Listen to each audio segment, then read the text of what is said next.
আসসালামু আলাইকুম, সবাইকে ঈদের অগ্রিম শুভেচ্ছা জানিয়ে আমার আজকের ভিডিওটি শুরু করতেছি। ঈদ তো চলেই এলো, আর ঈদের সেমাই ছাড়া আসলে ভাবাই যায় না। তাই আজকে আমি তৈরি করে দেখাবো দুধে ভেজানো লাচ্ছা সেমাই। খুবই সহজ এবং সাধারণ একটা রেসিপি, কিন্তু খেতে কিন্তু খুবই মজা হয়।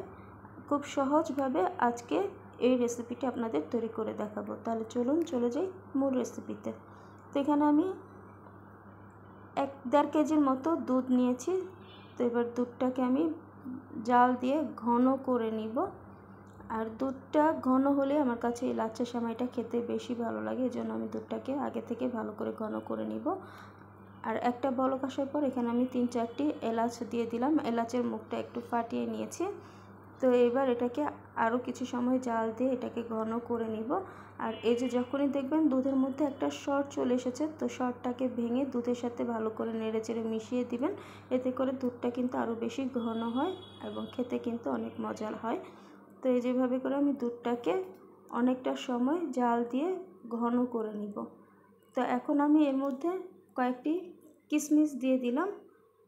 তো এবার দুধটাকে আমি আরও কিছু সময় জাল করে নিয়েছি। তো এখন আমি এর মধ্যে চিনি দিয়ে দিচ্ছি।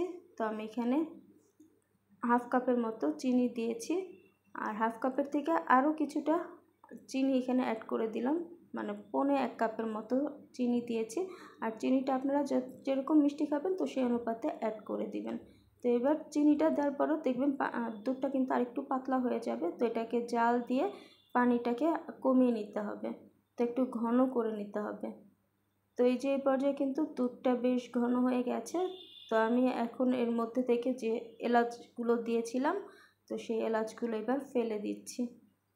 তো এবার এটাকে আমি আরও কিছুটা সময় জাল করে এই দুধটাকে আমি নামিয়ে নিব। নামিয়ে এটাকে হালকা ঠান্ডা করে নিব। আর এইদিকে আমি লাচ্ছা সেমাই নিয়েছি। তো আপনারা যে কোনো ব্র্যান্ডের লাচ্ছা সেমাই কিন্তু নিতে পারেন। তো এখানে আমি অলিম্পিয়ার যে লাচ্ছা সেমাই তো সেটাই নিয়েছি, নিয়ে আমি একটা বাটির মধ্যে সুন্দর করে ছড়িয়ে দিয়েছি।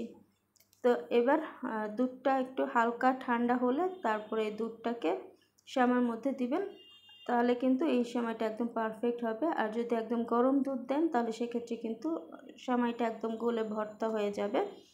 তো এবার আমি সেমাইটাকে সাজানোর জন্য উপর থেকে কিছু পেস্তা বাদাম আর কাঠবাদাম দিয়ে সাজিয়ে দিচ্ছি। তো আপনারা আপনাদের পছন্দ মতো বাদাম কিশমিশ দিয়ে সাজিয়ে নিতে পারেন। তো তৈরি হয়ে গেছে আমার দুধে ভেজানো লাচ্ছা সেমাই।